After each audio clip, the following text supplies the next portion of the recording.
And on Good Morning Nigeria today, we shall focus on correctional service reforms plus harnessing technology for national development.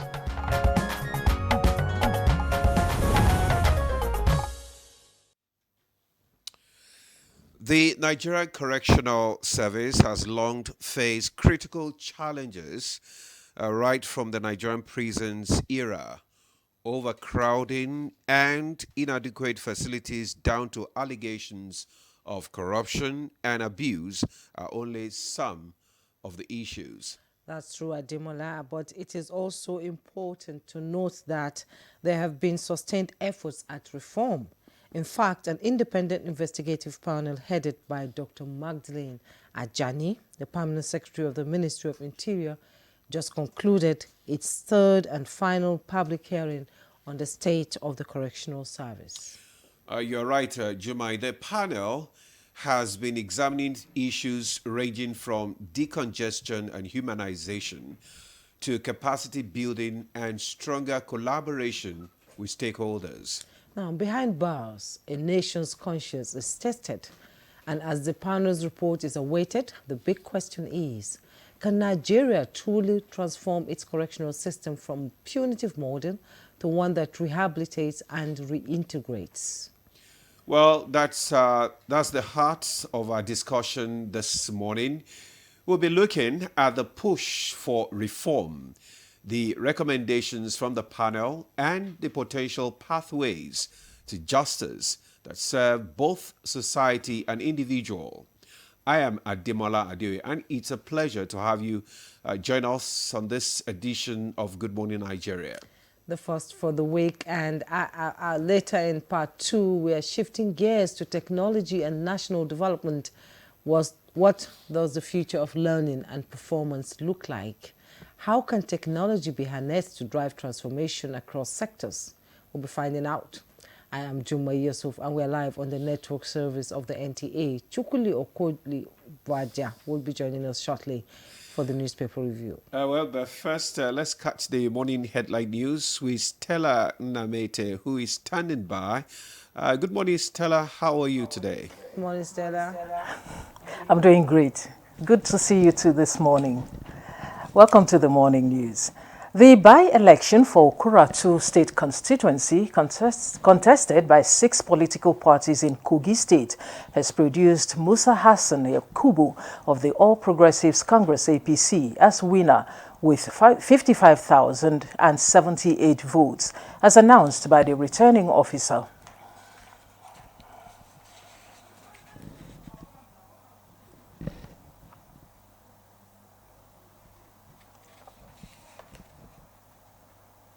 The All Progressives Grand Alliance APGA candidate for the Onitsha North Constituency 1, Mimi Ifoma Azikiwe, has emerged winner of the by-election held on Saturday, the 16th of August. She beat her African Democratic Congress ADC opponent to clinch the vacant position.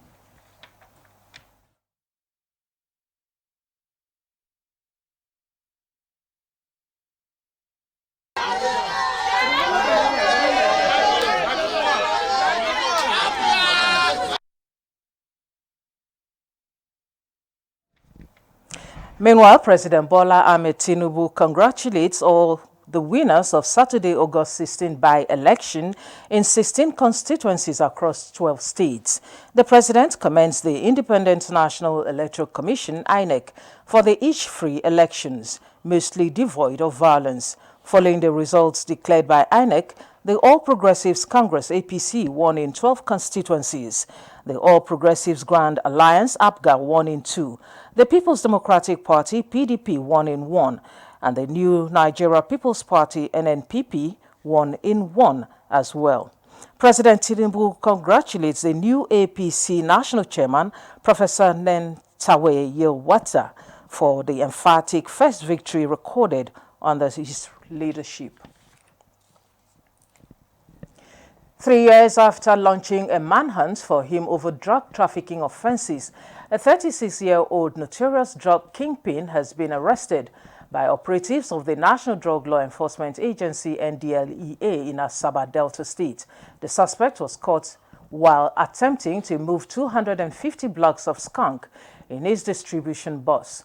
The suspect came under searchlight in connection with the seizure of 24.137 kilograms of skunk and 10 grams of molly, but thereafter went underground. However, following credible intelligence, NDLEA operatives in Delta State were able to arrest him along with one of his aides while they were trying to move 250 parcels of skunk for distribution. No fewer than 6 suspects were arrested when NDLEA operatives supported by the military and vigilantes raided 3 cannabis farms in Enugu State, where a total of 37,500 kilograms of skunk were destroyed on 15 hectares of farmland. Meanwhile, 20,700 pills of tramadol and cocodamol were seized from a suspect by NDLEA officers on patrol along Nsukka Road. In Lagos, a 52-year-old woman was arrested with her son by NDLEA operatives in Mushin for storing and distributing 298 blocks of Ghana loud, while another suspect was nabbed in the Ajah area of Lekki, where 8.5 kilograms of Canadian loud, the strain of cannabis, was recovered from their apartment. Not less than 128,000 capsules of tramadol were recovered from a suspect was arrested by NDLEA officers at Juro, Jato, Gombe State, while a total of 337,800 capsules of the same pharmaceutical opioid were seized by operatives on patrol along the Okene-Lokoja Highway, Kogi State, from the drivers of a commercial bus coming from Onitsha, Anambra State, and heading to Kotongora, Niger State. And at the Port Harcourt Ports Complex on Nair, River State, a total of 875,000 bottles of codeine-based syrup worth 6.1 billion naira in street value and 3,500,000 pills of tramadol benzoyl valued at 1.7 billion naira were recovered from 5 containers under NDLEA intelligence tracking and watch list during joint examination with Customs Service and other security at the West Africa Container Terminal of the port. The Nigerian Maritime Domain has recorded a significant feat with a 0 case of piracy in the past 5 years. Chief of Naval Staff Vice Admiral Emmanuel Ogala was speaking at the passing out parade of the Nigerian Navy Military School, Ikotuntu in Akwa Ibom State. A total of 62 young sailors made the list of graduates at the 2025 graduation ceremony.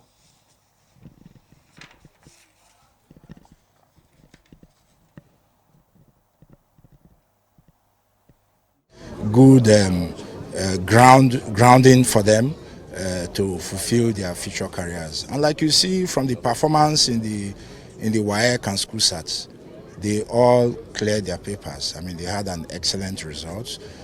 So that tells you that when you combine discipline with study, you can achieve.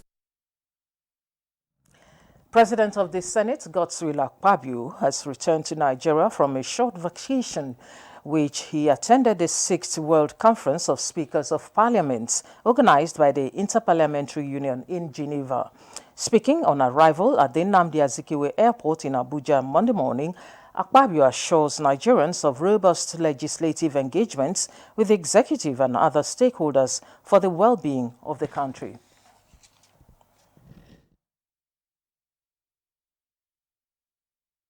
There were lots and lots of rumors. Where is the Senate president? So I said, oh, I thought people didn't love me. so I had thousands of calls from everywhere. And I kept saying, I'm okay, I'm okay. And they said, are you sure? Are you sure? One particular emir, I won't mention his name, His Royal Majesty. He said, okay, if you're okay, put it on video. No video. He said, put it on video. Let me see your face. So I did, and we started laughing. He said, okay, I'm satisfied. so I thank you so much, and I'm happy to be back. And of course, Mr. President has gone on diplomatic shuttles to try to bring more dividends of democracy to Nigeria. So it's important that I stay at home with the Vice President.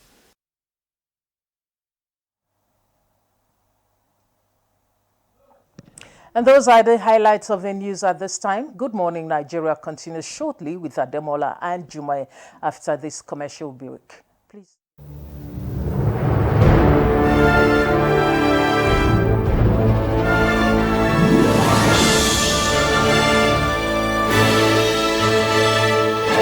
TerraCube is available in beef, chicken, jollof, and crayfish flavors in 50 cubes Saver Pack and 100 cubes Super Saver Pack.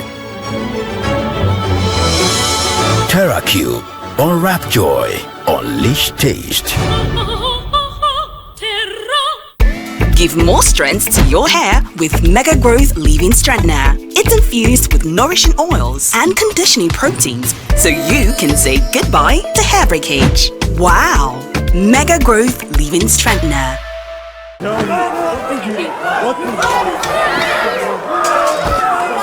What food do you need?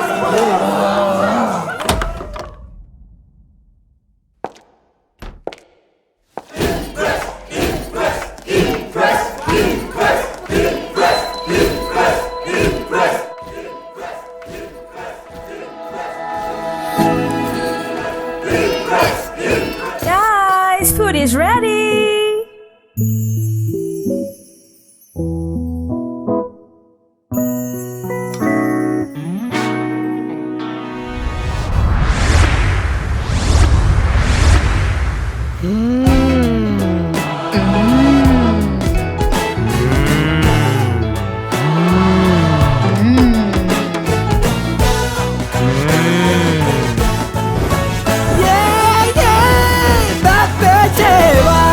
Cook to impress.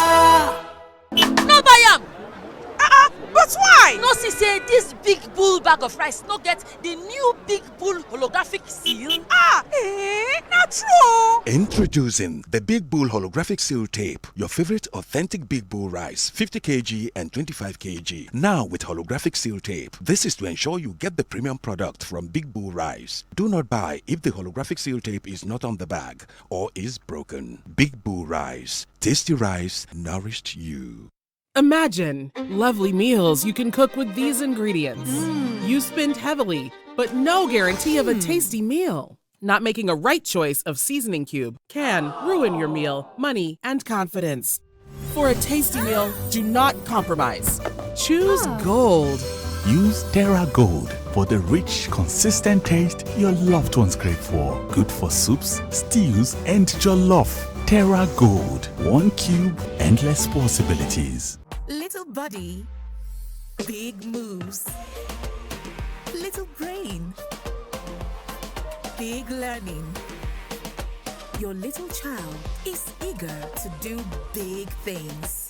Every sachet comes with the nutrients they need every day. Made from natural grains, contains protein and fortified with iron to support their physical growth, learning, and development. So you can fully enjoy your little one's big moments of growth.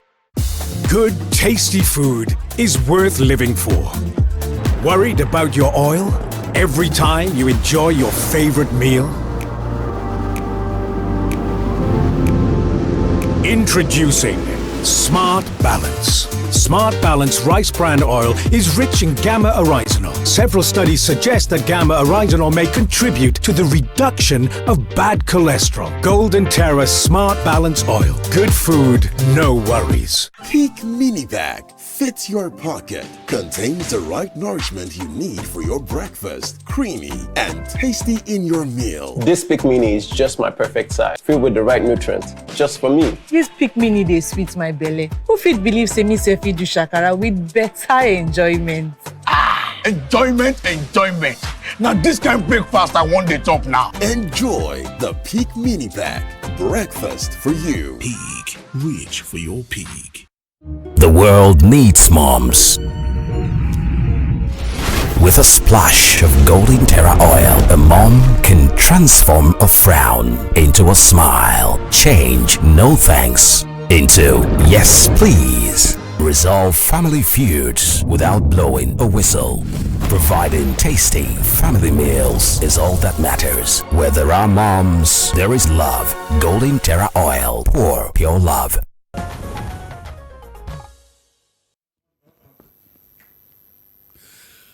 Oh, Thanks for staying with us. You're still on to Good Morning Nigeria, other network service of the NTA.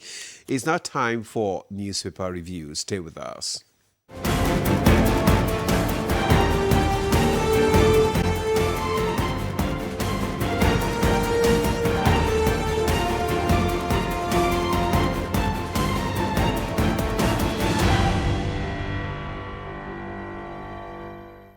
And our newspaper reviewer, Chukudi Okolu-Baja, is seated here in the studio. Chukudi, beautiful morning to you. Dumai, how are you doing? I'm fine. Always good to look at you. Thank you. Have I told you she's an epitome of humility? I need to educate you in these matters. No. Demo, how was the weekend? Awesome. Don't mind this parrot. He's still in the weekend. You can see how relaxed he is. Okay, let's quickly go to the papers. I'll begin with the Business Nigeria, and above the masthead we have Lagos ranked world most congested city. Find the details on page 2. Tinubu names Agbaje as PEMCOM chairman. You find the details on page 6. NIRA 2025 sparks investors rush into Nigerian insurance. Details on page 2. And the headlines: Nigerians grapple with expensive loans as defaults soar. That's coming from a survey. And Nigeria questions sharp inflation drop amid soaring living cost. That's Nigerians questioning the sharp inflation drop amid soaring living cost. And Naira slips to 1,560 Naira to dollar as dollar scarcity contractor payouts feel pressure. And at the bottom plate of the Business Nigeria, Unity Providus merger sparks concerns over capital integrity and asset declaration. Now let's quickly go to the Daily Times newspaper. Below the masthead, Nigeria needs 22% of annual growth to achieve $1 trillion economy by 2030. That's coming from Nuremberger. You find the details on page 12. And by elections, mockery of democracy rehearsals for 2025 attributed to the Labour Party. And Shatima mourns Emir of Zuru. You find the details on page 6. Tinubu appoints Opeyemi Agbaje, PEMCOM chairman, as pension assets hits 24 trillion naira. Private sector credit falls by 1.69 trillion naira to 76.14 trillion naira in June 2025. Details on page 2. Rice production, farmers blame high price on cartel middlemen. Details on page 7. And APGA wins senatorial seat in Anambra by election. You find all the details on page 9. Mr. Demola? Okay, I have this Nigeria newspaper with me, and just beside that nameplate, we have Nigeria joins $6.5 million international push for Lassa fever vaccine. Details can be found on page 7. 4 trillion power bailout. CSOs demand transparency. SMEs, households lament poor services by Disco amid high tariffs. Details can be found on page 4. And cybercrime, Nigeria deports 42 foreign convicts.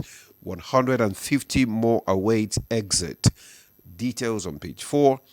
NITCOM rescued Nigerian workers alleged sexual abuse by Chinese employers in Central Africa Republic. Details of that story can be found on page 7. By-elections, APC sweeps 12 out of 16 seats. APGA consolidates in Anambra. PDP clings to Oyo. NNPP clinches Kano. Page 2 is where you can find the details. Chooks. Thank you, Demo. The 4 trillion naira bailout, the presidency has approved for debt financing, which is obviously going to make Genco smile, is one that we should call laudable. but the booby traps would always be there. It's not money you release in one fell swoop, that's for sure. So we're going to have to explore, we have to trace, we have to monitor whether it's coming in tranches as promised and all that. It's very important that it is a seamless thing. You know, no, it's not an accusation, but I feel that journalism in this country has become a one fell swoop thing. We have to learn to take the story and to trail it thereafter. That is the way you hold people accountable. So Mr. President's good intentions have to be monitored to ensure that eventually it all percolates into steady power for, you know, the generality of Nigerians. It's a very commendable one. The farmers are blaming cartels for high prices of rice, you know, and all that. Yeah. You know, sometimes you begin to ask whether we don't show an innate ability to swindle and to be fraudulent. Sometimes people will tell you that those who are complaining that some people are thieving in Abuja is that they don't have a representative looter in Abuja. Once they get one, they keep quiet. Exactly. How can we go to heaven then if we need to? When I talk about that's ethical, if they believe there's heaven. Exactly. No, but they have to believe. Okay, fine. If they want God, it will be necessary to create him. And that's one of the French philosophers. Yes. Because it gives you peace of mind to think of the hereinafter. It's very important. That Well, somebody is it depends monitoring on, your activities. Exactly. Otherwise, you will become a loose cannon, doing whatever you like. There are ways of imposing discipline on yourself. How do you think? Let's not go into that. Okay? By-elections, mockery of democracy. That's APGA speaking there.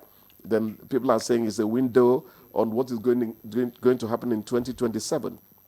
The good news for the APC is that across the nation, where the by-elections held, 12 out of 16 seats were garnered by them. I am not against people complaining about things that didn't go well. Show me proof of how we should get that thing, you know, redone or retouched, if for nothing else, for the future to get better. Yes. Give me proof. That's all. The whining I hear from politicians on and on that does not quite mean much to me as a person. Give us proof so that Africa will get better. Because many of the things we talk about in Nigeria are actually African things. It's not different in Tanzania. It's not different in Congo. Congo, it's the same. It's an African thing, and it's in our attitude. This is a black man thing. It's a black man thing, but I don't agree with my friend who loquaciously announced that the black man's brain is half damaged. I nearly fought him that day. You know? I didn't know he was actually talking about me. There was money he sent. It belonged to me, and we were sharing the same account. And I was taking money from it because I had a mandate to take not more than 500K. So he was actually talking about me. I didn't even know. Don't tell me. I had justification for taking the money. If my salaries were not coming, for crying out loud, my children had to stay in school. Okay, let's talk about pensions now. President Tinubu has appointed Opeyemi Agbaje as PenCom chairman as pension assets hits 24 trillion naira. That's good news for pensioners. Good news for pension and pensioners. Yes. You know, the journalists will always go to where the water is half, the glass is half empty of water. Does this also translate into assurance that the money is intact and would go to the pensioners when they need it? I'm sorry, that's how we are trained to think as journalists. Yeah, there's this pamphlet, it's called The Mind of Mr. J.G. Reader. They asked him, how do you catch thieves? I think like them, that's how I get them. So we would always warn about what could endanger the good news you just read about. Let's make sure that these things are kept in the holiest of places so that it goes to the people when they need it. Very important. And we mourn the Emir of Zulu yesterday. I don't quite think that Africa is still fighting tribal wars in modern ways, but it's something close to that. Because it diminishes the traditional stool of Africa, which I cherish as a person. Yes. I'm a traditionalist to a very great extent. You might poo-poo and laugh at certain things Africa does, but some of the things that make life livable are because they are done the African way. The typical American boy takes a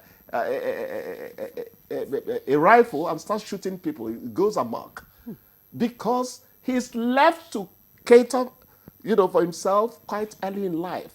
But here in Africa, people are kept in your household till married with children, even when they are 36. It is stupid economically, but it helps Africa retain some level of sanity. Yes. How? The people are not cast out there where they can now begin to expose themselves to a lot of... Is that not why they are lazy? I don't know whether LAZY is the issue. Okay, if somebody gets out of university now for 6 years, he can't get a job. The first pair of shoes he bought, he changes them after 3 years. The thing there is this. Don't you think that... But there are people who after graduation... The thing there is, over there, in other climes, even you're going to the university is by yourself. So you begin to think right from the age of 16 or 18, outside the box, how you're going to fend for yourself. You begin to be more creative and innovative. How do you get, resources to fund your living? Because you know that your parents' hands I are agree. off. At 18, they are keying into a culture that has been set. But then they also got opportunity to lay out a livelihood that is encouraged into the axis you're talking about. But let's take a step back. Yes. During days when we were growing up. Yes. Why were we doing temporary jobs then? Well, fine, we were doing temporary jobs. Why were we doing it? It gave us a sense of independence. Yes. We'll just go back to school. My father doesn't even know. He'll come home and now find us at home. Yes. It made us independent. But how can you keep a 30-something-year-old man? You are who has a girlfriend that he goes to meet, goes to parties, but he doesn't know how to look for money to feed himself. You're pushing it to the region of stupidity. You're sounding like Hannah to Akilu, the daughter of the Sardaunas, the secretary to the Sardauna. Yes. I interviewed her, and she said, one of the problems we have is that we now have a generation of people who feel entitled. Thank you. Those are the people you're talking talking about. enablers. We that worked doing temporary jobs have these children now. This psychology class has to end. I hear our time is up. Yeah, Chooks, don't feel that you are entitled to more time. So your time is off. You're encouraging me to be talkative. Mr. Chooks, thank you so much. Bless you guys. Thank you so much. Thank you so much. All right, we'll take a break now. The conversation will kickstart when we come back. Stay with us.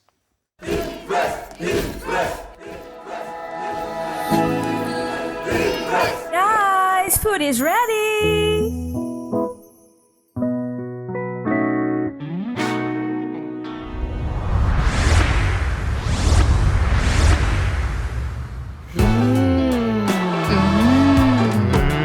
Suitable for jollof rice, stew, spaghetti, and yam portage. Cooked to impress. Imagine lovely meals you can cook with these ingredients.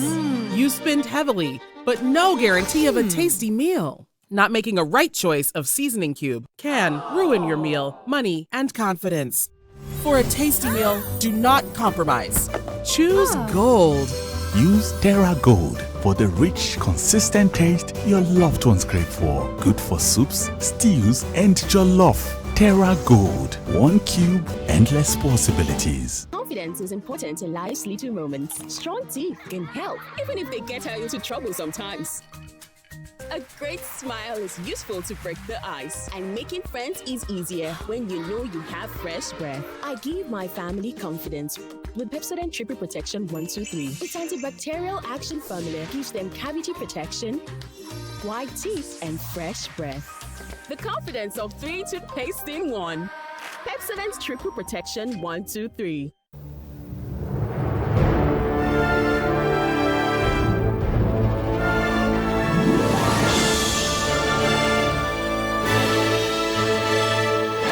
TerraCube is available in beef, chicken, jollof, and crayfish flavors in 50 cubes saver pack and 100 cubes super saver pack. TerraCube. Unwrap joy. Unleash taste. Good, tasty food is worth living for. Worried about your oil every time you enjoy your favorite meal? Introducing Smart Balance. Smart Balance rice bran oil is rich in gamma oryzanol. Several studies suggest that gamma oryzanol may contribute to the reduction of bad cholesterol. Golden Terra Smart Balance oil. Good food, no worries. You're watching Good Morning Nigeria on the network service of the NTA, and as we're going into our conversation to discuss the issue transformation of the correctional service, let's take this background report by Ibrahim Danghamidu. Nigeria's correctional system sits at the very heart of justice, rehabilitation and national security. For years, the Nigerian Correctional Service has borne the dual challenge of keeping society safe while also reforming offenders into productive citizens. But recent controversies, including the widely questioned jail term of socialite Idris Okuneye, popularly known as Bobrisky, brought to the forefront allegations of corruption, selective justice, and abuse within the system. These public concerns, coupled with long-standing issues of overcrowding, inhumane treatment, and poor rehabilitation structures, prompted the Minister of Interior to establish the Independent Investigative Panel on alleged corruption, abuse of power, torture, cruel, inhumane, and degrading treatment against the Nigerian Correctional Service. Headed by Dr. Magdalene Ajani, Permanent Secretary, Ministry of Interior, the panel held 3 public sittings where victims, officials, and civil society groups presented testimonies. The hearings revealed disturbing patterns, from claims of extortion and torture to the widespread neglect of inmates' welfare. At the same time, they also shed light on the resilience of correctional officers who continue to serve in extremely difficult conditions. The panel's recommendations are expected to shape the next phase of reforms. With new legislation, increased federal support, and strategic innovations already underway, correctional facilities are gradually shifting from being seen merely as prisons to becoming true centers of reformation. The introduction of skills acquisitions programs, expanded educational opportunities, and stronger emphasis on psychological support are part of this evolving vision. Yet, challenges persist. Overcrowding, slow judicial processes, and resource constraints continue to weigh heavily on Nigeria's correctional centers, which currently hold over 81,000 inmates, about 65% of whom are still awaiting trial. This reality underscores the need for reforms that extend beyond infrastructure to speedy justice delivery, public-private partnerships, and modern security technology. Globally, correctional services are no longer about walls and bars, but about rehabilitation, reintegration, and community safety. Nigeria's reform path must therefore keep pace with these standards, while also reflecting our unique social and economic realities. Today, on Good Morning Nigeria, stakeholders in the correctional service will lead the discussion on the panel's findings and the next steps in deepening correctional service reforms, not only to strengthen security, but also to ensure that correctional centers truly become places of hope, transformation, and national renewal. Thank you very much, Ibrahim there. Now joining us to begin our conversation on the correctional service reforms, let me first introduce Dr. Magdalene Ajani. She's the Permanent Secretary, Ministry of Interior, and Chairman, Independent Investigative Panel on Alleged Corruption, Abuse of Power, Torture, Cruel, Inhuman, and Degrading Treatment against the Nigerian Correctional Service. Dr. Ajani, it's good to have you again in our studio. Thank you so much. Good morning, and good morning, Nigerians. All right, you're welcome. Also joining us here is Dr. Uju Agomo. She's the Secretary, Independent Investigative Panel on Alleged Corruption, Abuse of Power, Torture, Cruel, Inhuman, and Degrading Treatment against the Nigerian Correctional Service. She's also the Executive Director, Prisoners Rehabilitation and Welfare Action, PROWA, a member, United Nations Subcommittee on Prevention of Torture, Executive Committee member, West African Regional Coordinator, African Security Sector Network. Madam, glad to have you again joining us for this conversation. Thank you very much for having me, and good morning, Nigeria. It's great to have you join us. And we have Dr. Ike Ezeogu, who is a member of the panel. You're welcome to Good Morning, Nigeria. Thank you very much, Pleasure and good morning to all. And we also have Francis Enobere. He's the former National Public Relations Officer of the Nigerian Correctional Service. Thanks for joining us. Thank you very much for having me. To have you. Thank you. So let's kickstart our conversation with the Permanent Secretary, Dr. Ajani. Dr. Ajani, having, listened to weeks, months of, testimonies, reviews, what would you say are the most striking, revelations or challenges that, the panel was able to discover?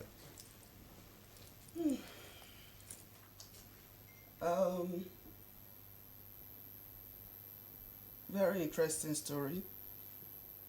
Watching the men and the women of the Nigerian Correctional Service render service in very challenging situations, extremely challenging situations.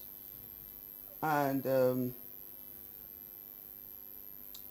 the prisons in Nigeria are quite old, most of them over 30 years that they were built. And of course, maintenance is an issue now. And funding is a huge one.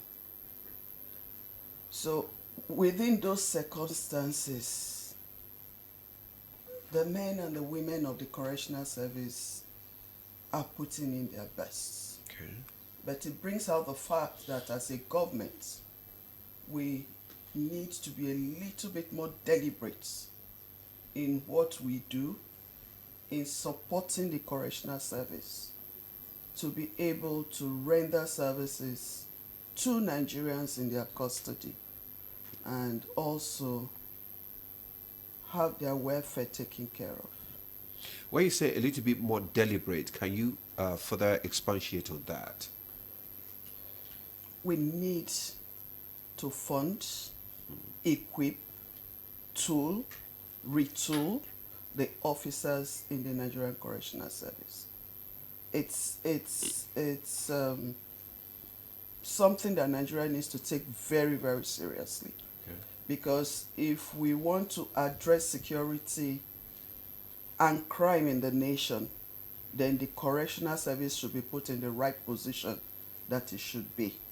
Because they are part of the component of justice in Nigeria, and we need to prioritize it. We need to prioritize it. Let's bring him, Dr. Uju, into this conversation now. You're part of the UN, and you've gone around prisons. You've been part of the panel, listening to people talking about their plights in the Nigerian Correctional Service. How did you feel listening to their stories compared to other countries where reforms have worked? How do you feel? I wasn't surprised because it was things I knew before. But what came out very vividly is that the Nigerian Correctional Service Act of 2019 have actually taken care of almost all the issues. But the inability to enable the implementation of that act well is the shocking part. Because there is absolutely no issue that the panel discussed.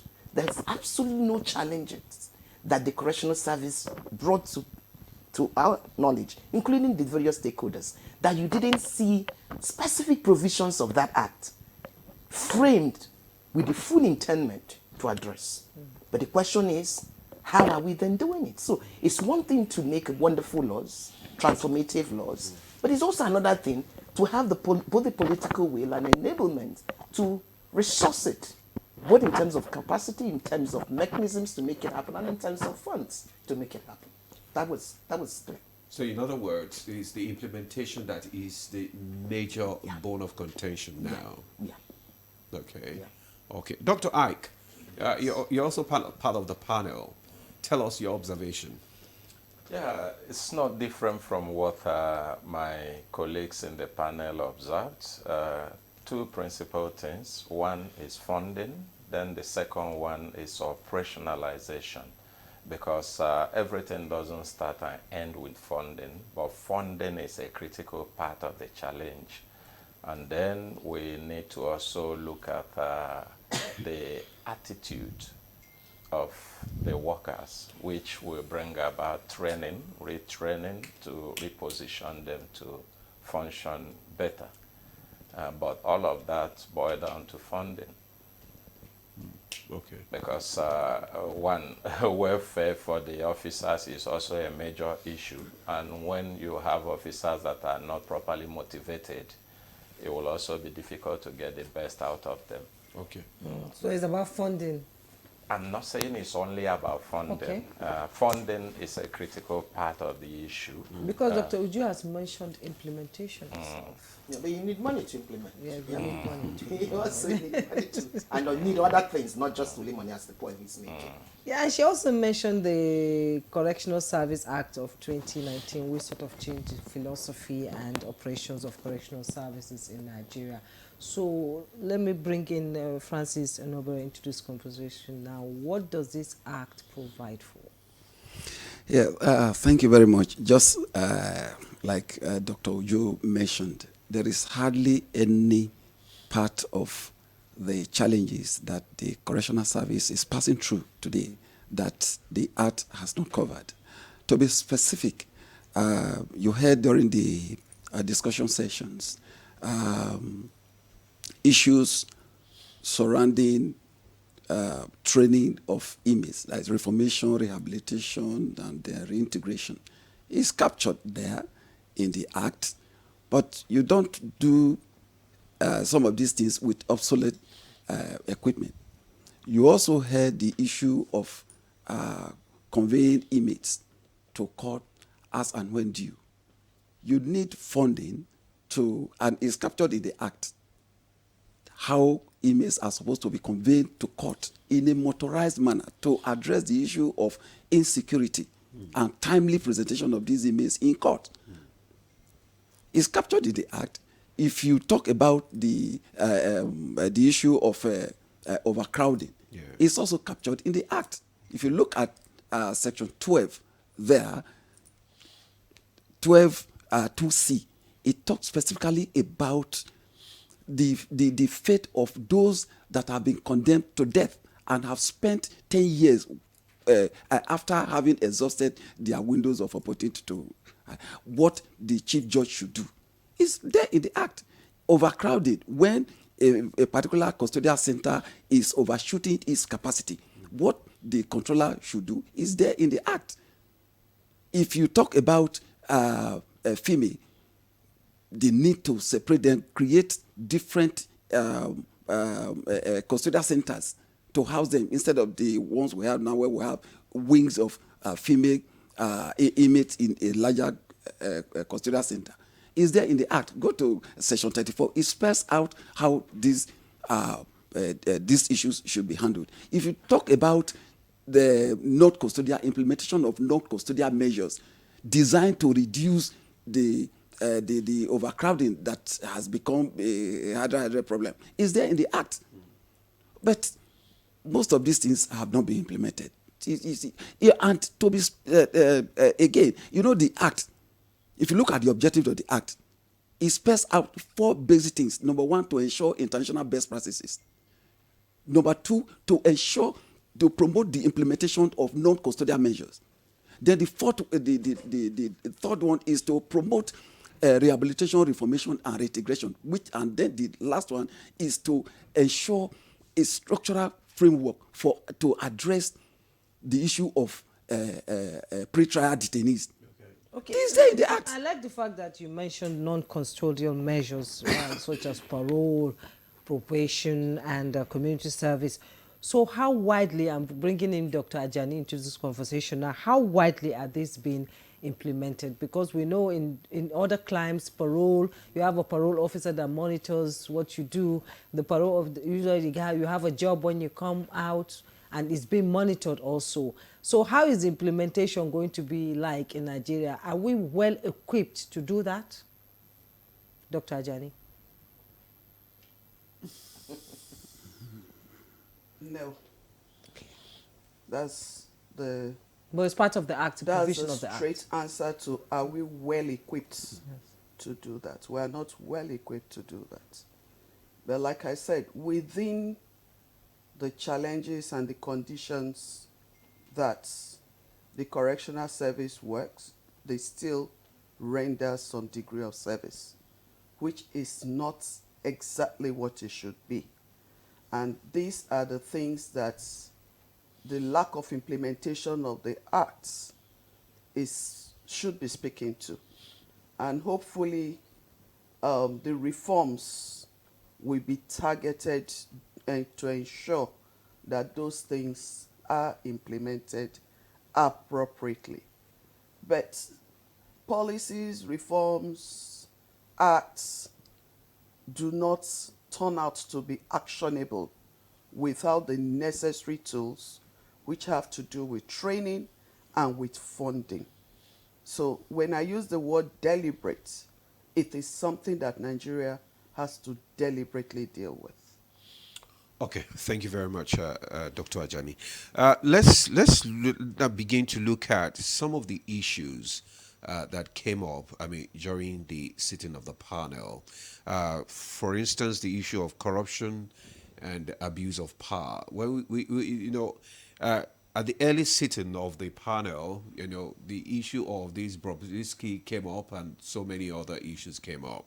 So now, tell us, how widespread did the panel, find these issues to be? What can you tell us, Dr. Guma? Okay, thank you very much. I'm sure you know that the panel, in addition to receiving complaints, in addition to having public sittings, also visited places of detention across the country. Yeah. And basically what was seen, and which had also been flagged, is that when you do not resource the correctional centers adequately, you find out that you are opening the door for illegal things to happen for it to sustain. So if you don't provide for enough funds to have vehicles, enough funds to fuel vehicles, inmates may be asked to get those monies. Inmate may be finding a way to fund the spaces they have to stay in terms of the nature of those spaces. Okay. Of course, you knew about the issue of overcrowding. So one of the key things we saw was, and by the way, let me repeat it because it looked like a lot of Nigerians did not believe the first report. You remember that the first report indicated that from all of the facts before us, that Bobrisky actually stayed inside the correctional centers. A lot of people, there's some people that sent me a message as Suju, if you were not in this panel, I would have said they bribed you to write this. Of course, there's no way we would have seen something else and said something else.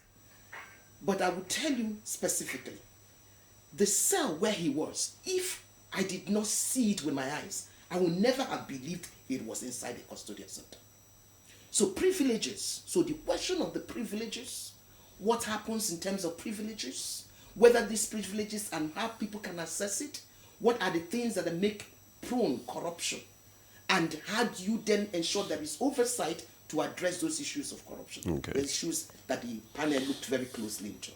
The panel also decided to look at certain things that are supposed to make the facilities much, much easier. And I give you some few examples. Okay. Now, if you look at the Nigerian Correctional Service Act of 2019, he recognizes the fact that you need to create enough work space for the inmates, and they need to have incentives for doing that. You remember the common saying that an idle man is a devil's workshop. So the 2019 Act says that profits from enterprises in custodial centers, be them vocational workshops or farm centers, should be divided into 3. Before 2019 Act, it was a different practice. All the resources were sent straight to the Consolidated Revenue Fund, and that was final. But because that wasn't an incentive, the Act says let a proportion be put for the inmates that were part of this as part of their reformation and reintegration package, and then a proportion, kind of an incentive, and a proportion for the, like a revolving fund for that enterprise, and of course the third part to the federal government. So you find out that when this is not happening, you find out that the inmates will not be motivated to be creating, to be in those work areas. Yeah. And when this is happening, it means that inmates will begin to do other things to get money. So the whole notion of commercialization of the time and activities and all sorts of things happening. So basically what the panel began to see is that all of these things needs to happen. You need to be able to provide the proper resourcing and to be able to ensure that those workshops happen. There was a time where there was a specific policy, I think it's right sizing and downsizing, that took out a lot of the people who were working in those workshops. So many of those workshops don't have the kind of personnel that's supposed to train off. So no capable hands to... Yeah, because those ones were not the ones, they removed many of them. So we need to have a system, and which is part of the what PAN is looking at. What are the things that can help address these issues? What are the things that can help deal with the cost implications? So in issues around female, he mentioned in section 34, we made provisions as to how to ensure that the problems they address. Issues relating to young offenders, section 35, we also looked at what can be done, issues about rehabilitation, and all through mentally ill persons, section 24, all of that. And I think that this was basically what is the key, and the need to have some form of oversight. Because no matter what you do, if you don't encourage a mechanism of internal and external oversight, you have a problem. And one of the things I believe Nigerians should celebrate is what the Minister of Interior is doing through this process of establishing this panel. So what are those things? Clearly, what the minister have just done was to say, I am bringing my agency under me, under scrutiny. Let us see to what extent this agency is complying with that thing you see in the objective of the Act, which is section 2(1)(a), which talks about complying with international best practices and good correctional practices. So now doing this and not interfering in any way, ensuring that people can bring complaints, ensuring that we can visit. Do you know when we visit custodial center, they don't know when we're coming. And we have vivid videos and pictures about everything. And then making sure that people are speaking to it. When you don't know when you're coming, how do you have easy access to this? No, we had complete cooperation and cooperation from the Controller General of Corrections and his team. They gave us access to everywhere we wanted. The interviews we had privately with inmates, even every information we're asking them we needed, they brought. They also brought the relevant departments and staff to all of our sessions. So if all the other ministries are doing something like that, maybe we will not be where we are. So again, if every agency needs to position itself to scrutiny, ensuring that both internal and external, as well as independent oversight mechanisms are put in place. That is how we can checkmate some of the ills in the society. Indeed, that is how we can checkmate some of the ills in the society. And recently, Dr. Ike, the government recently released thousands of inmates. So just to decongest, the facilities. Beyond periodic releases, what sustainable measures are being put in place? Because we've seen countries like Norway and the Netherlands reduce prison congestion towards non-custodial, sentences. So how can Nigeria, adopt or begin to adopt these approaches? Okay, just like Dr. Uju said, everything is provided in the Act. And I believe the release you're talking about is the one that the Honorable Minister paid fines for inmates across the country. That's one aspect, but that is not even the sustainable part of it. The sustainable part of it is in the Act. There are certain visitations that the judiciary, the chief judge, the magistrates, and all of them supposed to be doing periodically to the correctional service, and then that is one of it. And then it's completely provided in the Act.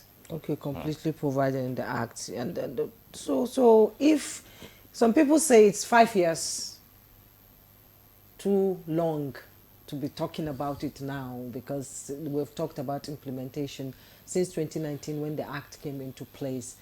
Still, we are still talking about reforms in the prison. Why is that? Okay.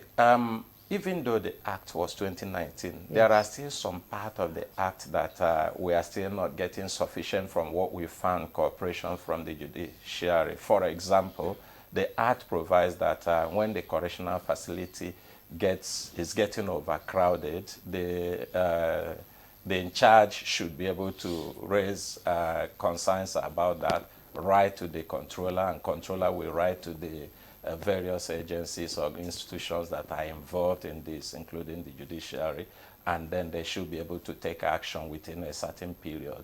If that action is not taken, they can reject inmates. But we found in some places, for what we discovered in the visit, that even some of the judges, when they write, the judges say they don't know about it. When they reject inmates, the judges try to use all their political and then powers to force them to take those inmates. So which part of what we're looking at also is how to get inter-agency collaboration, get the agencies to understand this, the judiciary particularly to understand this part of the provisions, and help in implementing. And you know, correctional service does not operate in isolation. So nobody gets into correctional service without coming through the court. And without the cooperation of the court, I am not sure we will also get to successfully decongest. Were there representatives from the judiciary as part of your panel? Yes, we have some in the first and second public hearing, but in this one we have NBA, we have Lacon, and then the Spider. And Nigerian Bar Association. All right, Dr. Ike, thank you so much for that. Let's come to Mr. Francis now. You've been the public relations officer at the Correctional Service. I mean, you were. All right, so you should be very familiar when we talk about the welfare and the working conditions of the correctional officers and how, it affects, their performance. And also, when you tell us that, also I want us to look at the issue of infrastructure now, the gaps in infrastructure. How does it affect, the performance of, the inmates and also the officers there? Yes, talking about welfare of the personnel and their working environment, what they have to work with to deliver on the mandate. I just tell you straight away that it's nothing to write home about. To start with, except recently that through the Honorable Minister of Interior, there are moves now to increase the staffing. Before now, you find a situation where some of the personnel do 24 hours at a stretch due to inadequate personnel. Okay. And that, of course, what, to lead to work burned out, the efficiency will drop, the dedication will also drop, the material they have to work with to start with. Those in the workshop you have heard, there are obsolete equipment there, apart from the fact that the tradesmen are not even there. Are you talking about the barrack accommodation that should, at least if you leave your house in the morning, you are going to work, at least you be sure that your family is kept in a safe and clean and decent environment. Go around the barracks. They are nothing to write them about. And even the offices, The equation is, if you go outside the shores of these countries or some other clients that want to emulate, you go to their custodial facilities. Most of these things that we are manually handling, they've been digitized, and the logs and everything, you can see in one place. You are able to preview a large expanse of area where you are working without necessarily living where you are. You are able to tell what is happening in different bits. We don't have such around, and the surprising aspect of it is that some of these equipment, they are so little that it doesn't take rocket science to get them, installed. We have been stuck with this pittance, if I may use that language, of in terms of allocation to the service, because it's what you have, you work with. So we need to again celebrate, just like Dr. Yu said, celebrate the Honorable Minister of Interior. Yes, the challenges are huge, but what he has succeeded in doing with this exposure is to bring in different components of the society. Let people see areas they can be of help. The NME was there, the Nigeria Bar Association was there, the Nigerian Medical Association, they were there, and so many other components of society that participated. They will see areas they can come in to assist so that the burden on the federal government will be reduced. Because there's this saying that if a hunter shoots an animal that looks like a pane, like a palm kernel, he faces the challenge of how to butcher it. Okay, you have this huge number of offenders in your custody. What next? Because every inmate has a date with the society. So if you don't capacitate the institution that is designed to take care of them to the extent that they are able to remodify their character and return them to society better citizens, then you will be cutting a set of human beings. You assemble in a place, you teach them higher forms of criminality, and then bring them back to society more venomous. Bring them back to society more venomous. Now, despite reforms, Dr. Ajani, reports still, like you mentioned, highlights, overcrowding, malnutrition, and inadequate healthcare in correctional centers, where we bring people, our offenders, some of armed robbers, some just stole a chicken. And it's been there for the past 10 years because going to court is now an issue. So what was your assessment on ground when you went around these prisons? What was your assessment, and what did you take back to the panel for discussion on the table? The assessments are this. More than 70% of inmates first are state offenders and are waiting trials. We just mentioned somebody stole chicken and is in custody for 10 years. Should that really be the right place for that person to be in? No. We have the non-custodial measures that should handle minor cases like that, but is the judges using that? No. Everybody is taken to the cell, and dates of going to courts are just endlessly postponed. Within the Act, there should be a system where the state judges go periodically to the cells to at least look at such cases and get them out.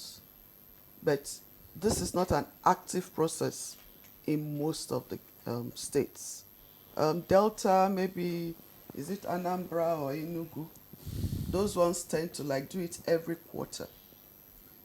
But most times, even when the attention of the judges are drawn to the fact that there are non-custodial measures, it looks like we still have a lot of stakeholders' engagement and sensitization to do, because this is an act of parliament. So if anything, I expect the judges to know better than what we're experiencing. And when the custodian and the correctional officers try to bring this to their attention, even in courts, they are at the risk of being arrested. So The yes, custodial the correctional officers. Contempt of court. Yes, for contempt of court.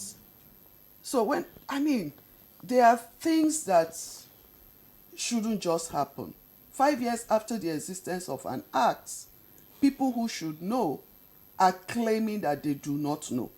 This came up, we engaged the Judiciary Institute and the council about it and the need for them to do more sensitization of their judges.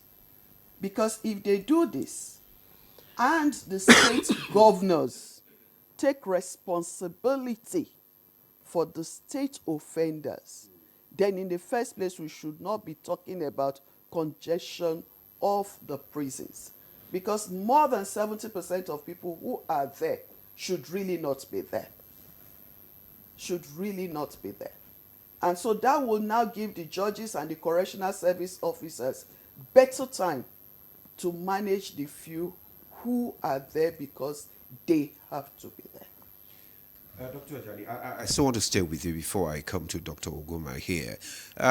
Do you think the community based initiative can also assist, in supporting the offenders?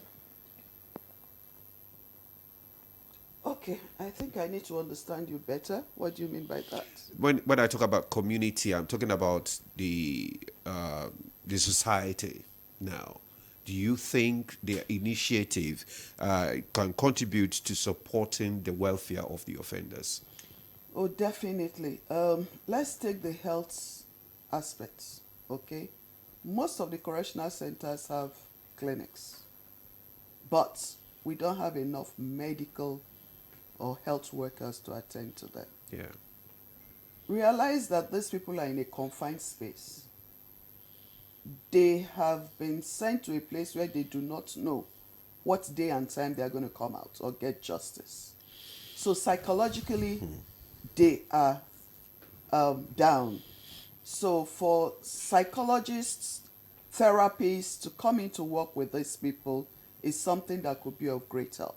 Okay. Even medications, we don't have enough. So pharmaceutical companies coming in to support with drugs as a form of CSR will definitely help.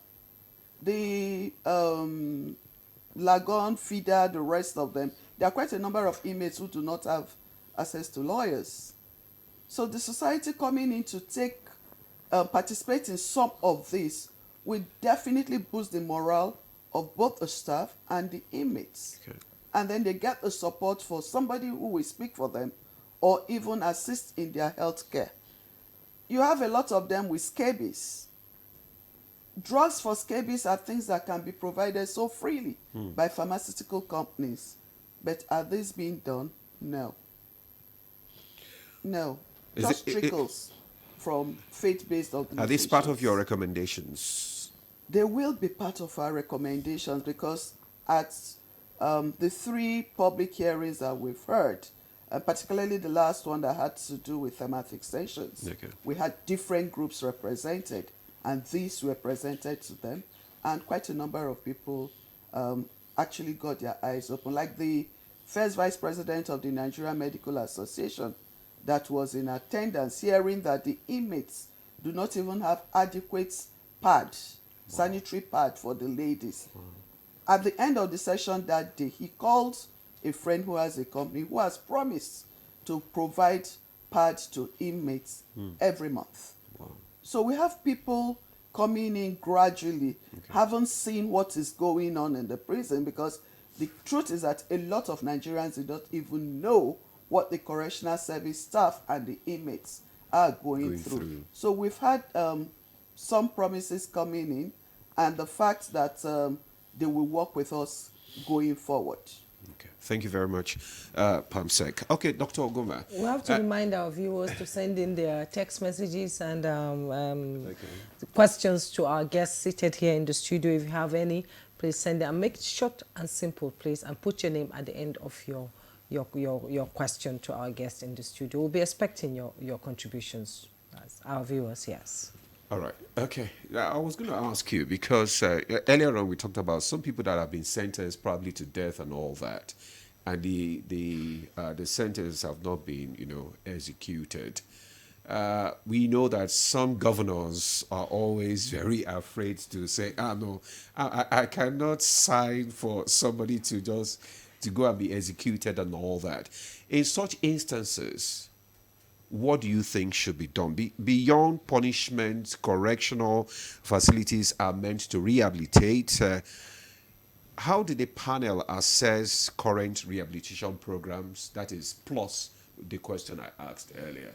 Very, very valid question. But please do permit me to say something about non-custodial measures because I think it is important to be said.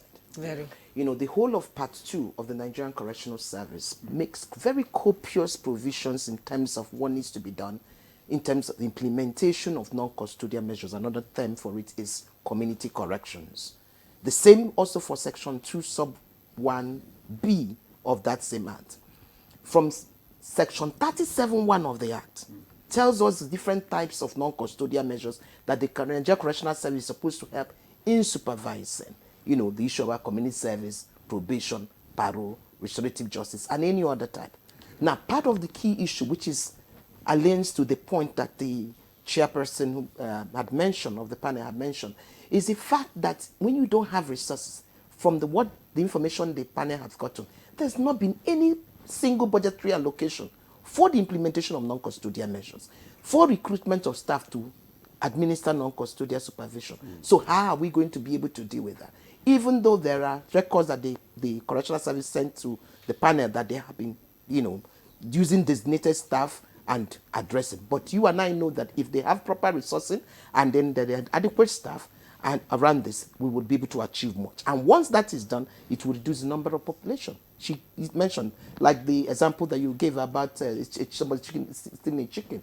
There's no need keeping the person there because when you do, you're exposing the person to become a criminal or a serious criminal rather than a minor offender, despite the fact that the government will be spending money on that. Now, I'll quickly go to the issue you raised. The first issue you raised is about the issue of dealing with the death row inmates. The point, it must be said, that currently there is a United Nations moratorium on executions. Okay. And part of the reason is that we have found that many a times there are errors. So what if you have wrongly accused someone? When the person is executed, it is final. You can't say, oh, I'm sorry. It is gone. So, and that's why in many countries, death penalty has been abolished. Now, the major point here being said is, it is good that Nigeria continues to have a moratorium or toward the line that international compliance. So, but what happens is basically two. You have a process which is called the prerogative of mercy process. Remember, the prerogative of mercy, which is a constitutional provision, speaks both in terms of the federal offenses and state offenses. So either the president or the governor will need to sign. Now, for those who are of good behavior for some reasons, you can commute somebody's death sentence into life, okay? And that is the place for that administrative process in terms of the prerogative of mercy. But the other point is that in the Act, with that section 12(2)(c) that Francis mentioned, you find a situation that when they have exhausted the appeal, right, and we have up to 10 years, something can then step in when the chief judge can do something about it. And that because they have exhausted that appeal process. So he will not be saying that he's also serving his own case. But what we found out is that managing death row inmates is very difficult. They want different meals. Yeah? And if you say you won't give it, there's a lot of tension. Meanwhile, in terms of the allocation of feeding, there is no difference between their needs and any other one. And that becomes problematic. And I think there was a lot that needed to be said in terms of how then do we make sure that the kind of programming in terms of death row inmates are maintained and that this administrative process, both in terms of prerogative of mercy and the full implementation of Section 12 sub 2C. You then also asked the issue about rehabilitation. I think it's a very important question. And rehabilitation is at the heart of everything that ought to happen in custody, irrespective of the nature of the person who is in custody. And I think many a times people need to understand that in custody, just like in all correctional centers in Nigeria, there are people who are innocent. And I think people need to know that, because sometimes they think, oh, everybody there is criminal. It's not true. There are people who are innocent. More so when you look at the proportion that have not been convicted. The records that I gave us mentioned 65. That range of 65% and sometimes 69 to 65, 69, 70% is the average for the whole country. There are custodial centers that proportion is as high as 97%, 87%, 90% of those who are in custody that have not been convicted. Tell me how the correctional service will be managing in terms of the regime for those ones. So in terms of the rehabilitation, I say some people are innocent. Some are minor offenders.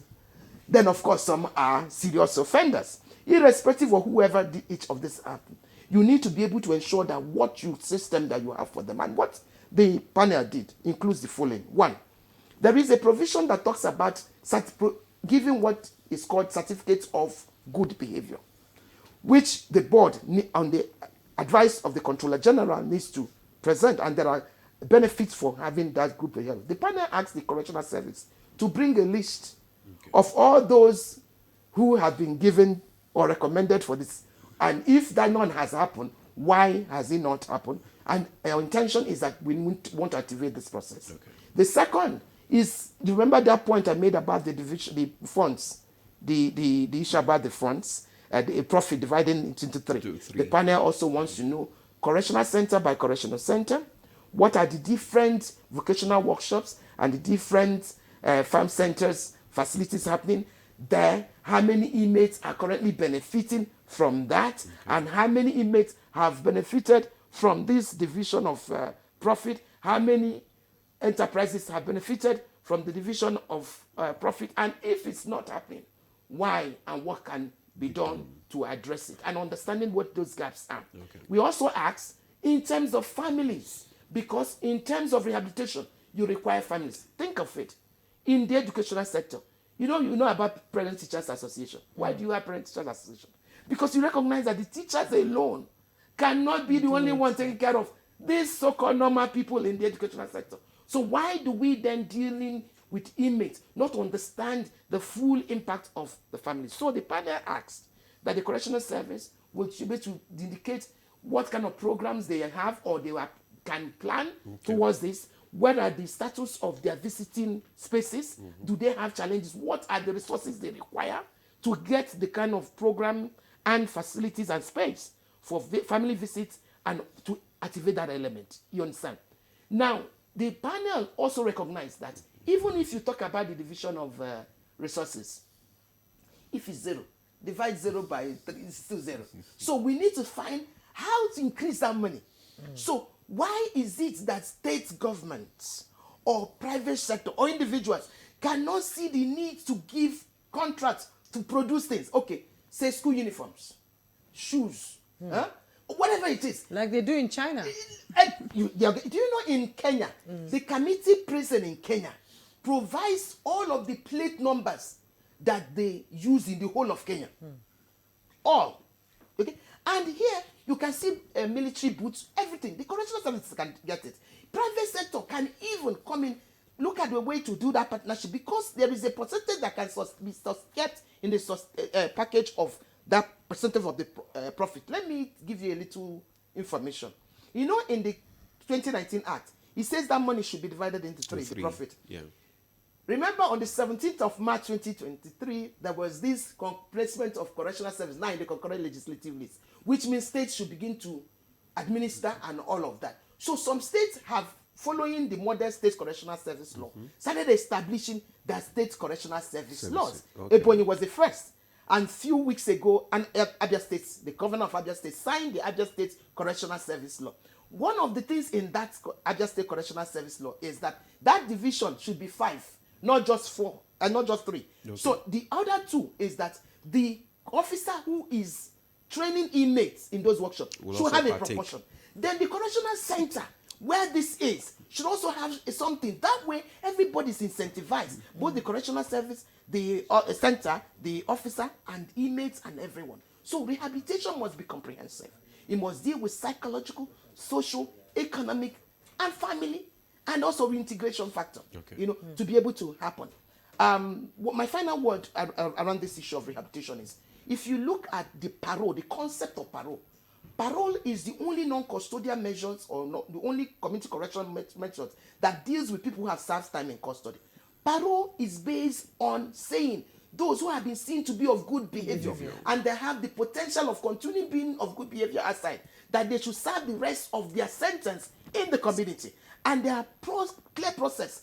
And I keep telling people, I rather people come out of custodial center through the pathway of parole rather than the other, because this way you have structured method of continuing supervising even in the community. So we are hoping that by the time the report comes, that the very comprehensive focus of the panel is given in this, that if it's fully implemented. Do we have enough personnel or technology to be able to monitor those on parole? No, the answer is no. But part of the issue is that also in terms of parole, first, even the answer, we asked about, do we have personnel for correction, non-custodial? We've already told you that there is zero budget for them. So we need to ensure that we have the adequate staff. There are some staff, but these staff are designated, so they need to really recruit more staff to make sure that this happens. And then there are also key agencies that you can partner with. Okay. I wanted to tell you one thing to maybe make Nigerians see how serious this is. In all my visits in many custodial centers, and I have, as you know, been able to do at least visit custodial centers in more than 32 countries. The places you see the kind of thing we are seeing are correctional centers that are in countries coming out of conflict. The only place I will tell you in Africa that you will see that their facility is worse than Nigeria is places like Burundi, places like Democratic Republic of Congo. There is no country that is not in war that have the kind of situation, especially when you start looking at the number of which is why we must do something seriously about this. And in addition to all of this also, we are looking at how we can also make the correctional service more resourceful. Okay. For example, the correctional service has farm centers, cumulatively over 5,000 hectares. Okay. And if they are put to proper use, there is no way Nigeria will begin to budget for feeding correctional service. In fact, there should be production that should feed them and also sell to the public. So all of that are the things we're looking at from the panel, not just talking about the fund not available, even though that also requires fund to activate it. But if it is activated and effectively put to use, give or take in the next 3-4 years, correctional service should start to feed itself and also have enough to sell to the public. Okay. Yeah, correctional service, you've talked about funds, but I need you to talk about manpower still, employment of more hands to be able to implement whatever outcome of the reform is there. So how can Nigeria, strengthen restorative justice to complement correctional services there?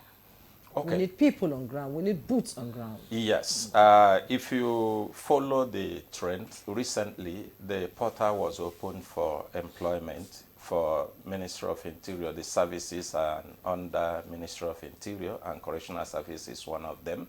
And then in the panel also, part of the directives given to the correctional services that they should be able to plan their manpower and ensure that in the recruitment process, that people, the hands that they require, both in the medical and the counseling and all the other sectors, are all employed in this process.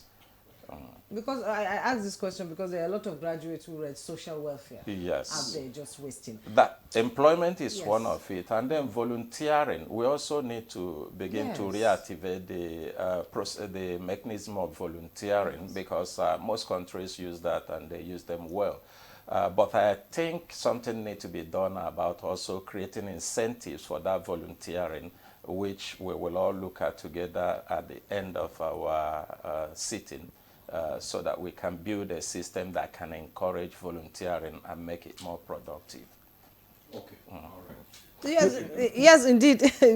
You have some questions? Yeah. Yes, can we please take them? Oh, Because great. we're running out of time now. They It's sent you just some. No, I don't have. No, You have them. That's Yes. part of the non-custodial measures. So Okay. all of the recommendations of the panel in relation to that will address. Okay, as we begin to wind up this conversation, Mr. Francis, let's just see how we can strike a balance now between discipline, security, and the humane treatment of inmates. How do you think we can strike a balance?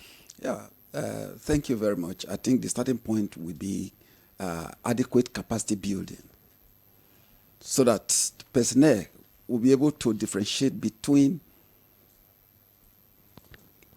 maintaining principled stand on how inmates under your care are to be treated. Okay.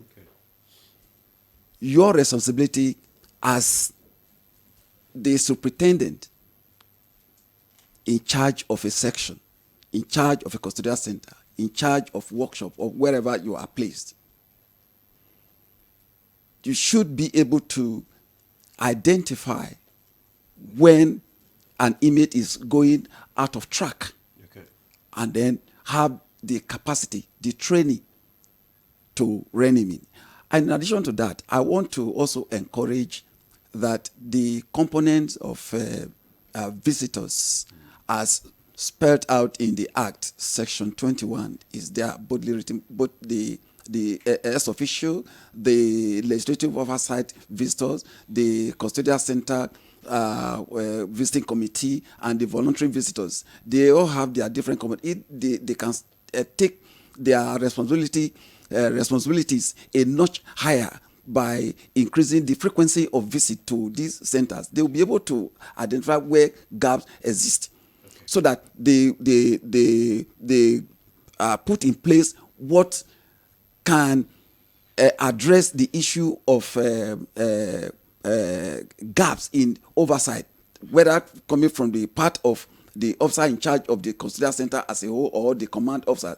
The issue of indiscipline has resonated in some flashes of inmates escaping from lawful custody and all of that. So if these gaps are closed, I think we'll be able to maintain some level of sanity. Okay, Dr. Ajani, let me come to you now. Wait. We have some comments. Let me quickly read them so that Dr. Ajani can respond to them because of time.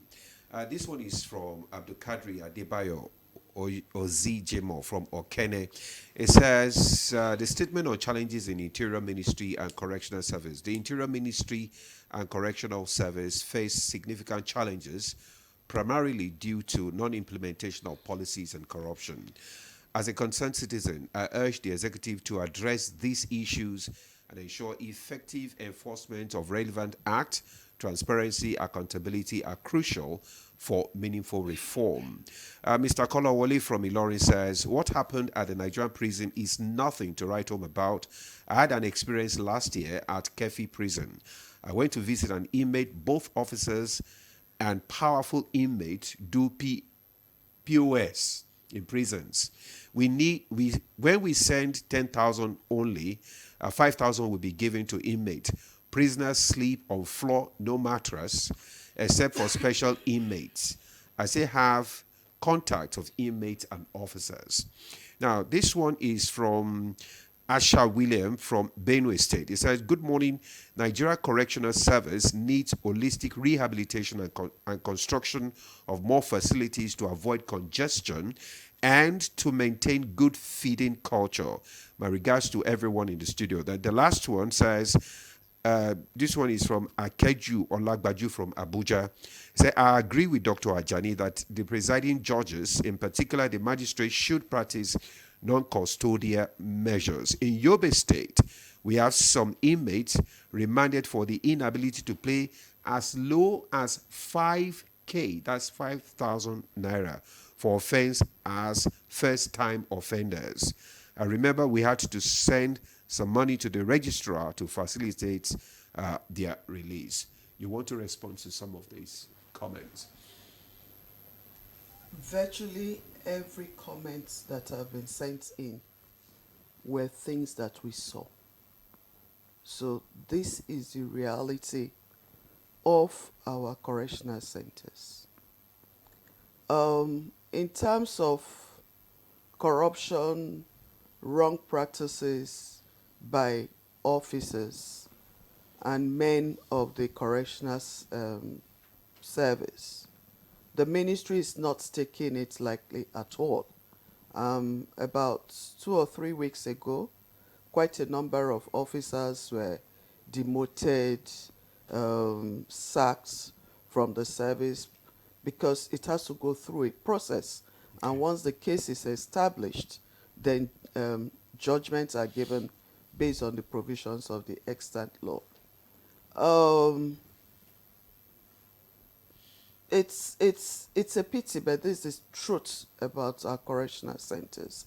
And the ministry is deliberately trying to get things done in the right way. Thank God for the current Controller General of the Correctional Service, who is up to his game and has started a lot of process in terms of attitudinal change for staff that are working in the centers.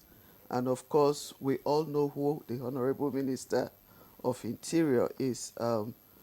So transparency, accountability is something we cannot afford to overlook. So we are doing what needs to be done to change the attitude of staff.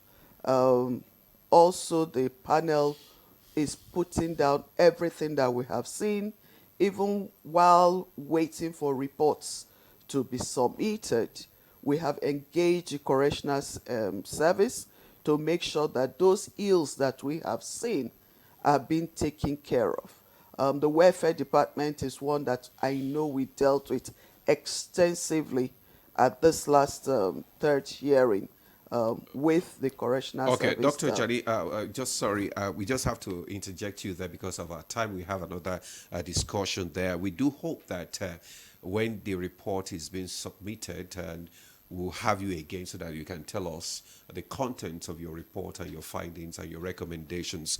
Dr. Mandalina Jani is the Permanent Secretary, Ministry of Interior, and Chairman, Independent Investigative Panel on Alleged Corruption, Abuse of Power, Torture, Cruel, Inhumane and Degrading Treatment. Thank you so much, Ma, for coming on Good Morning Nigeria. Thank you. All right. Thank you, Nigerians. Okay, Dr. Uju Agoma, Secretary, Independent Investigative Panel on Alleged Corruption, Abuse, Power, Torture, Cruel, Inhumane, Degrading, and many more. Thank you so much for your contribution this morning. Thank you very much. I'm happy to be here. Also, I want to thank Dr. Ikechukwu Ezeugo, who is also a member of the Independent Investigative Panel on Alleged Corruption, Abuse of Power, and so many more. Thank you, Dr. Ugo, for coming again. Thank you very much indeed. And thank you, our viewers and followers all over the world. Will you join them when they come for the presentation of the report as well? Yes. All right. Mr. Francis Nobore, thank you so much. Former National Public Relations Officer, Nigeria Correctional Service. Thank you for doing well. Thank you very much. It's always a pleasure. All right. All right, we'll take a break now. When we come back, we'll have the second conversation. Stay with us.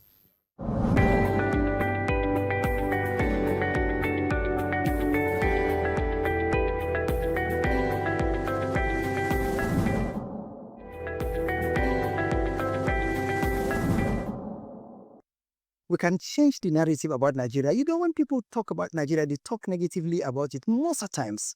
So it's the role of the filmmakers to now bring that positive side of Nigeria for the world to understand that Nigerians are more than the negative information they used to get. And we can do that digitally, because in those days, you know, you have to communicate or go for lectures for people to understand where you're coming from. But now you have these platforms. Everything you have can go on these platforms. People will see globally. Look at Nigeria on Netflix. It's doing really very well. When Nigerian films premiere on Netflix, you find out that they're in the top 5 or top 10 in most of the European countries, Asian countries, and all other parts of the world. So this is one of the ways through which we can be able to export that, or do that cultural exchange. How much of being a Nigeria cultural ambassador are you? And we're all guilty of this. Most of us Nigerian filmmakers are guilty. So here we see a good number of us telling stories that are still Western culture dominated. From the naming of your characters, from the writing of your story, the characters are named English names. What happens to Yoruba names? What happens to Hausa names? What happens to Igbo names? What happens to Tiv names? What happens to our cultural epic names? Oh, they say, but they will not be able to pronounce it. Oh, leave that to them.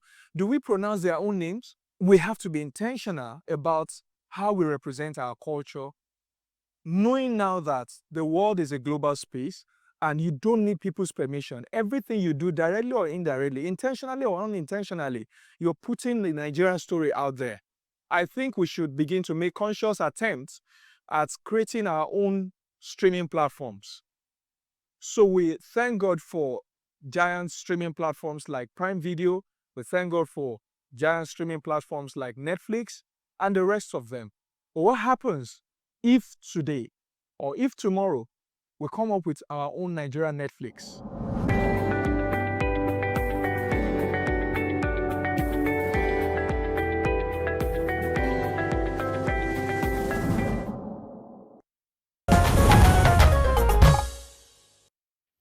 You're welcome back from the break. And as Nigeria continues to navigate the complexities of a rapidly changing world, the need for effective training and development has never been more present. Yeah, you're right, Juma. Has never been more present. Therefore, the Nigerian Institute of Training and Development Annual Trainers Conference is a premier platform for learning and development of professionals to come together to share knowledge and shape the future of training.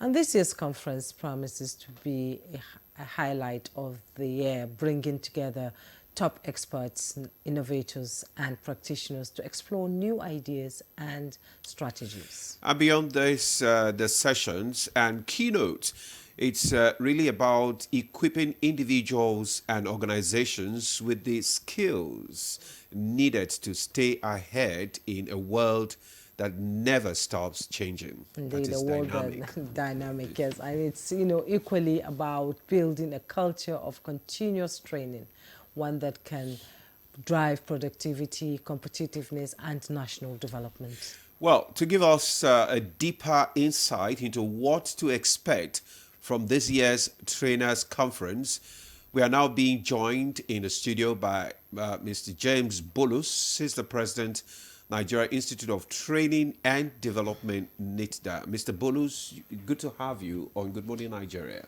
Thank you very much. Thank you, viewers. Good morning.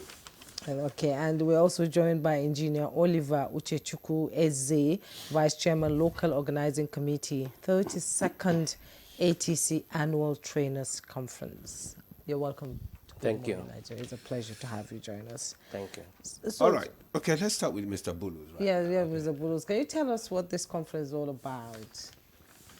And what do you aim to achieve with it? Yes, thank you very much, Nigerians. This conference is called Annual Trainers Conference, ATC for short. It's the 32nd edition of its kind, with the topic, Learning Reimagined, Aligning People, Performance, and Technology for National Transformation. This is a consolidation of last year's conference, which was the 31st, with the topic, Learning and Development, Thriving in the Digital World. Given the world we have today, technology is the in thing. How do we achieve national transformation? We have to align people, transformation, to achieve the national transformation. And technology is at the center of it. So last year we looked at digital world. Of course, everything about digital is technology. So this year we are converging again at the 32nd annual conference to look deeper into how can we harness this very important aspects of national transformation, looking at people, looking at technology to get that performance that will lead to national transformation. Bearing in mind also the direction the federal government is going through the head of service, which emphasizes on every organization implementing the performance management system. So we see this as a foundation that will lead us to that. That's basically the reason why we're doing this. Okay, it's a foundation that will lead us to the goal that we have set for the development of this country. Exactly. Okay, let's bring in Engineer Oliver Eze. You are the Vice Chairman, Local Organizing Committee. How do you see the conference contributing to the development, of Nigeria's training and development sector? Okay, so the ATC, Annual Trainers Conference, will give every practitioner in this learning and development space to converge and exchange ideas based on their experiences in the field. So naturally, when professionals in this space come together, they will bring together their experiences over the years and identify areas that might require improvement. And so when we come together as experts in learning and development space, it gives us the opportunity to improve the services we render in the capacity development industry. Knowing that we are all currently in the knowledge economy, like my president said, the federal government currently is emphasizing performance management. You cannot improve performance if you lack the capability. And so learning and development professionals tries to develop the capacity of every practitioner in every field, including you in NTA. If we come into NTA and administer our trainings, your capacity will be enhanced, your performance will be enhanced, and you will contribute to national productivity, to national transformation. So the ATC gives us the opportunity to come together and discuss ways to improve how we develop the capacity of every worker, every participant, every beneficiary of our services. Okay, we're waiting for you actually to come to NTA so that you can help us to develop and improve on our skills and our ability. But in what areas do you think requires some, touches for improvement? Okay, so for every organization, I would like to start by saying that before now, employers of labor emphasize intelligence quotients, right? But now, as it is, research has shown that emotional quotient, EQ, is actually more important. So to answer your question very specifically, every worker everywhere requires to improve their soft skills. People need to be able to collaborate.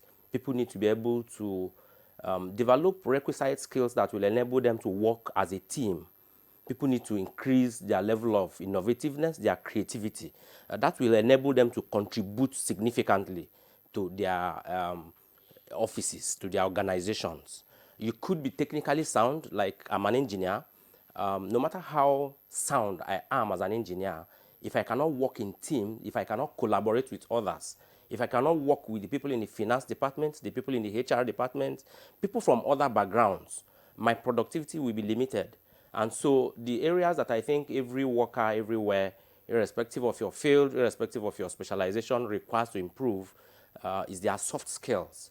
So we in the learning and development space, whenever we have the opportunity to train people, somehow, directly or indirectly, we try to bring in that dimension, knowing how significant it is, how important it is to contribute to people's level of performance, to people's productivity.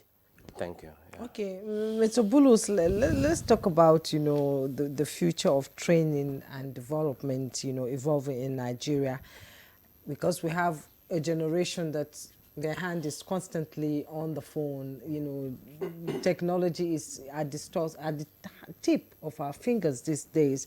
So how are you encouraging the younger generation to join in, advancing technology for Nigeria's development? And, maybe out there they're doing so much outside this country, but back home is as if they're held back. So how can they have access to this technology in order to bring it into developmental space?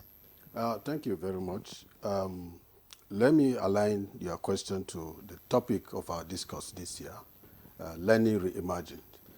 This Learning Reimagined is focusing on some dimensions.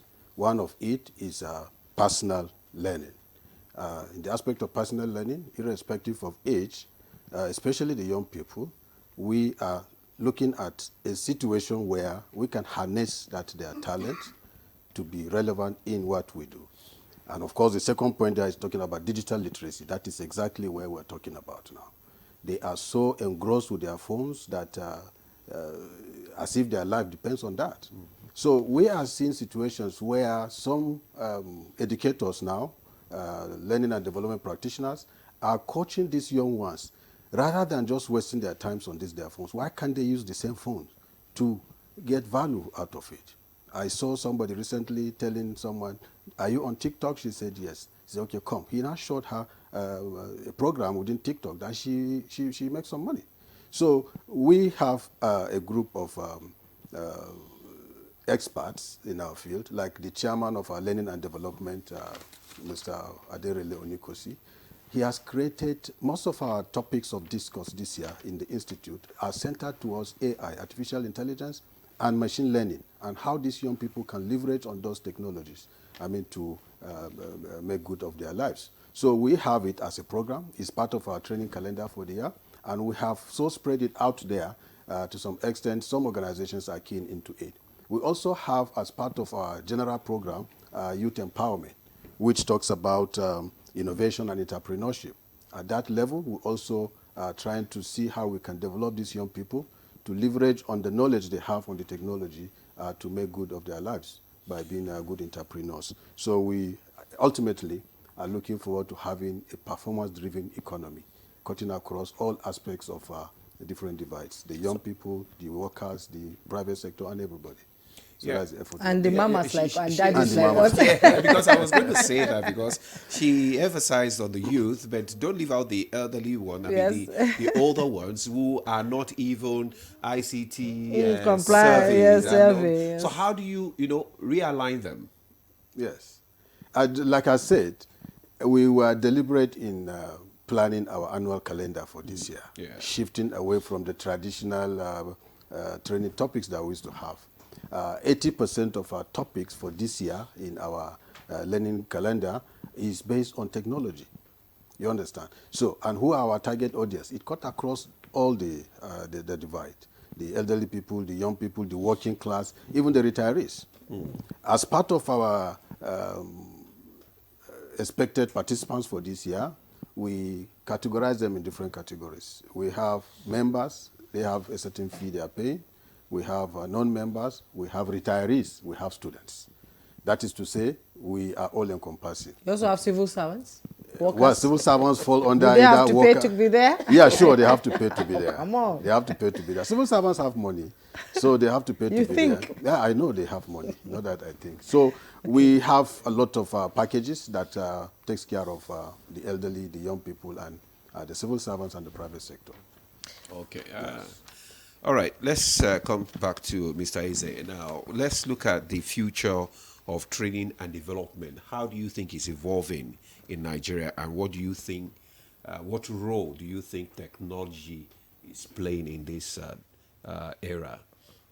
Well, just like every other sector, just like every other aspect of our life, technology have come to stay, and there is no going back.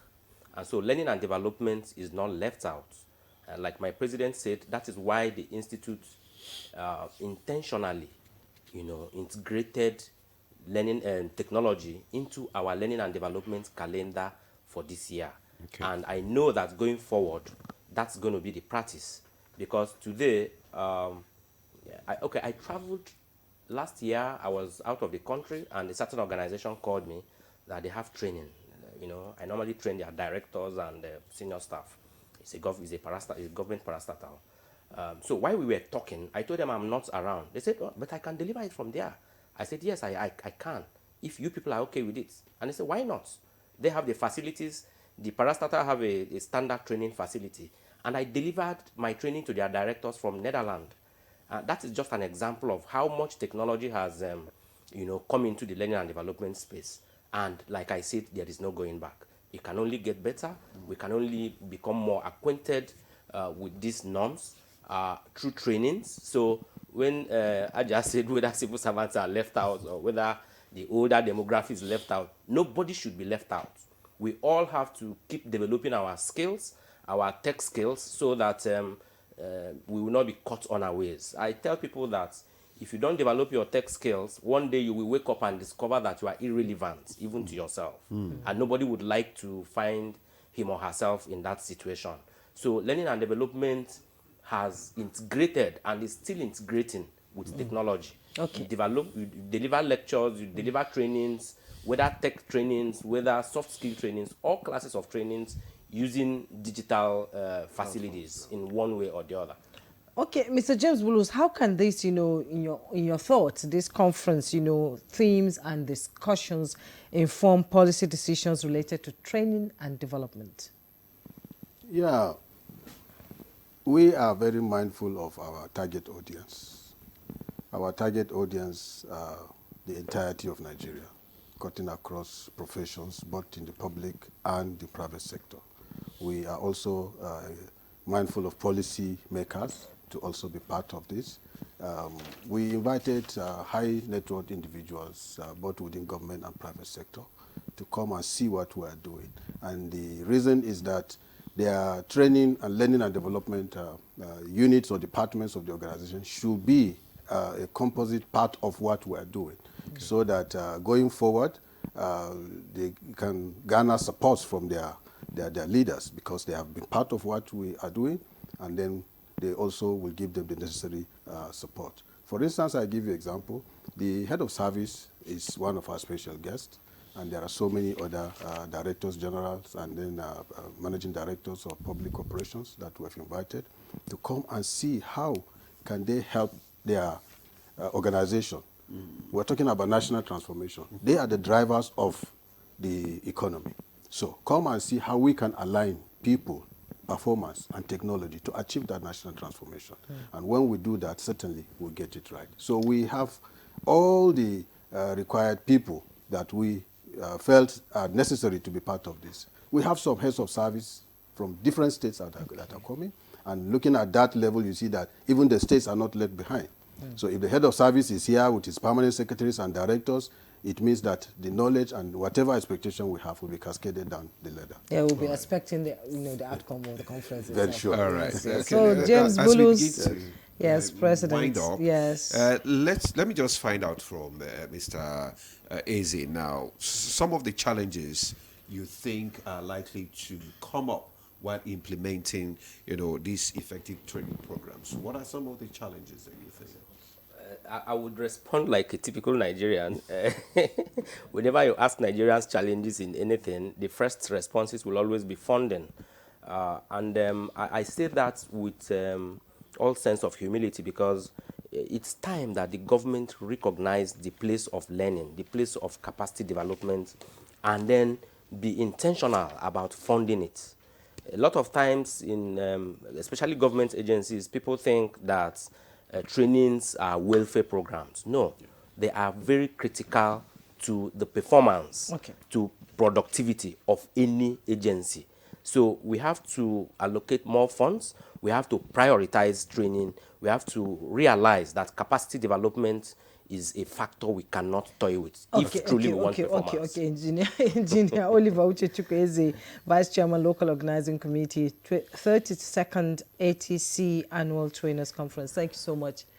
I wish you all the best at the conference. Thank you. James Bulus, President, Nigerian Institute of Training and Development, NITAD. We appreciate you. Thank you very much. And that's Good Morning Nigeria for today. We thank you so much for your time. I am Juma Yusuf. And I am Ademola. You do have a lovely day.